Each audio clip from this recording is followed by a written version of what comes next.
एक संस्था है जिसका नाम है forum for democratic leaders in Asia Pacific. अब इसमें 4 लोग सह अध्यक्ष हैं, 4 लोग सह अध्यक्ष हैं और उसमें एक श्रीमती सोनिया गांधी जी भी। अब आप इसका रहस्य समझिए। वेबसाइट पे प्राप्त जानकारी के अनुसार financial support by contribution from Soros Foundation. Pakistan, Bharat में डेमोक्रेसी खत्म हो रही है और कश्मीर में जस्टिस होना चाहिए, उसके लिए पाकिस्तान के थिंक टैंक का इंटरव्यू है। भारत में जॉर्ज सोरोस के नाम की चर्चा संसद तक हो चुकी है। इससे यह साबित हो जाता है कि यह नाम साधारण नहीं है। भारत में इस नाम के पीछे जो शख्स है उसकी पहचान के कई पहलू हैं। इनमें एक पहलू मौजूदा प्रधानमंत्री नरेंद्र मोदी के विरोधी के तौर पर चर्चा में है। हो भी क्यों नहीं, सोरोस खुलेआम भारत से भारतीय जनता पार्टी और नरेंद्र मोदी को सत्ता से बाहर करने की बात कर चुके हैं। दुनिया के कई ऐसे देश हैं जहां सोरोस को ऐसे शख्स के तौर पर देखा जाता है जिसने उन देशों की अर्थव्यवस्था को तबाह कर दिया और सरकारों को उखाड़ फेंका।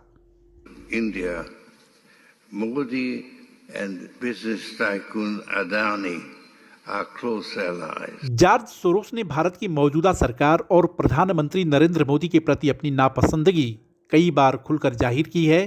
2020 में दावोस में विश्व आर्थिक मंच के एक कार्यक्रम को संबोधित करते हुए सोरोस ने कहा कि लोकतांत्रिक रूप से निर्वाचित नरेंद्र मोदी एक हिंदू राष्ट्रवादी राज्य बना रहे हैं, लाखों मुसलमानों को उनकी नागरिकता से वंचित करने की धमकी दे रहे हैं। इसके साथ ही उन्होंने राष्ट्रवाद के प्रसार से निपटने के लिए एक नए विश्वविद्यालय नेटवर्क को फंड देने के लिए $1 अरब देने का ऐलान किया था। जॉर्ज सोरोस एक हेज फंड टाइकून हैं। उन्होंने अपने जीवन में सबसे ज़्यादा पैसा बैंक ऑफ इंग्लैंड के खिलाफ दांव चलकर कमाया था। एक तरह से सोरोस ने इंग्लैंड को लगभग दिवालिया कर दिया था। $8.5 अरब की कुल संपत्ति के साथ सोरोस ओपन सोसाइटी फाउंडेशन के संस्थापक हैं, जिसकी संपत्ति $25 अरब है। 1930 में बुडापेस्ट में एक समृद्ध यहूदी परिवार में जन्मे Soros London school of economics से पढ़े हैं। इसके बाद उन्होंने लंदन के merchant bank singer and Freelander के लिए काम किया था। क्वांटम एंडोमेंट फंड शुरू किया जो एक हेज फंड था। यहीं से उनका असली बिजनेस शुरू हुआ। सोरोस अस्थिर मुद्राओं में सट्टेबाजी से पैसा बनाने के लिए पहचाने जाते हैं। ब्रिटिश पाउंड के खिलाफ सट्टा लगाकर वे दुनिया के शीर्ष मुद्रा सट्टेबाजों में से एक बन गए। बाद में उन्होंने थाईलैंड और मलेशिया की करेंसी के साथ भी ऐसा ही किया। इन मुद्राओं पर सोरोस के हमलों को व्यक्तिगत लाभ के लिए पूरी अर्थव्यवस्था को अस्थिर करने के रूप में देखा गया। यही सोरोस का असली बिजनेस है। 2004 में प्रकाशित लॉस एंजल्स टाइम के एक लेख के मुताबिक सोरोस को लगता है कि उन्हें भगवान ने भेजा है।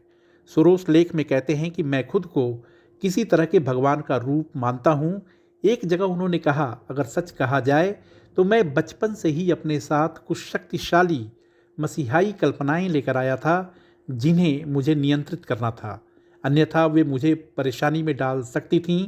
सोरोस का ओपन सोसाइटी फाउंडेशन दुनिया भर के 120 से अधिक देशों में सक्रिय है।